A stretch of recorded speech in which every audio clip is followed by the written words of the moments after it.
ये औरत समुद्र जैसी है, आप बस दूर से एक विशाल लहर का उठना देख सकते हैं। अचानक उसमें से एक बड़ा मस्तिष्क उभर आया। वह प्राचीन ग्रीक के समुद्र के भगवान पोसिडॉन का मस्तिष्क था। सिर्फ हाथ की एक झलक ही आम इंसान को समुद्र देवता की ताकत महसूस करा सकती है। सौभाग्य से यह सिर्फ एक भ्रमणकारी था जिसे सम्राट ने खेल खेल में भ्रम कराया था। केविन और उसके सहयोगियों के जीवन में कोई रुचि नहीं थी। सम्राट ने उन्हें सहजता से 220 ईसा पूर्व की छिन्न साम्राज्य में फेंक दिया। केविन को सम्राट के खोए हुए अंतरिक्ष नक्शे को ढूंढना था, लेकिन वह छिन्न सम्राट के द्वारा रोक दिया गया।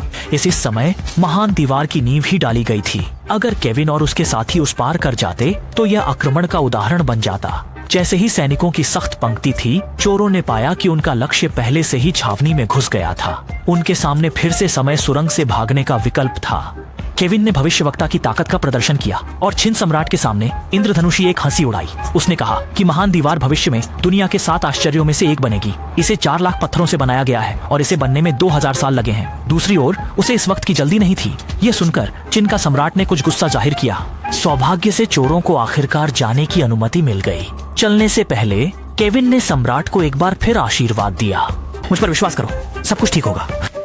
आप चीन के पहले सम्राट बनेंगे। चीन क्या है? पलक। हमें भागना होगा। भीड़ के साथ समय की उच्चतम सुरंग में प्रवेश करते ही उनके सामने एक अराजक दृश्य उभर आया। यह था वर्ष 1443 का काफा शहर, जो अब मंगोलिया का हिस्सा था। उन्होंने मृतकों के शवों को शहर के अंदर फेंक दिया। यह मानव इतिहास में पहली बार था जब जैविक हथियार का उपयोग हुआ था। इसी कारण काली मौत यूरोप में फैली थी। आखिरकार लोगों ने अपने लक्ष्य को एक गली में जाम कर दिया। वे सभी मिलकर सम्राट से अंतरिक्ष नक्शा चुरा चुके थे। उनके पास समय की सुरंगों से गुजरने की क्षमता थी, लेकिन सोफिया ने आंशिक नक्शा अपने पास रख लिया था। साथियों की पूछताछ के सामना करते हुए उसने कहा कि वह चोरी के जीवन से तंग आ चुकी है। उसने नक्शा सिर्फ इसलिए चुराया ताकि फेबी और अन्य उसे ढूंढ न सके। फिर उसने एक बार फिर से समय सुरंग खोली। उसकी खांसी की आवाज सुनी जा सकती थी। शहर के सैनिकों ने समझा कि सब रुक गया। जैसे ही भीड़ को जलाऊ लकड़ी पर जलाए जाने वाला था, सोफिया वापस आ गई। उसने भीड़ को समय सुरंग में खींच लिया। भीड़ एक रहस्यमय द्वीप पर पहुंची।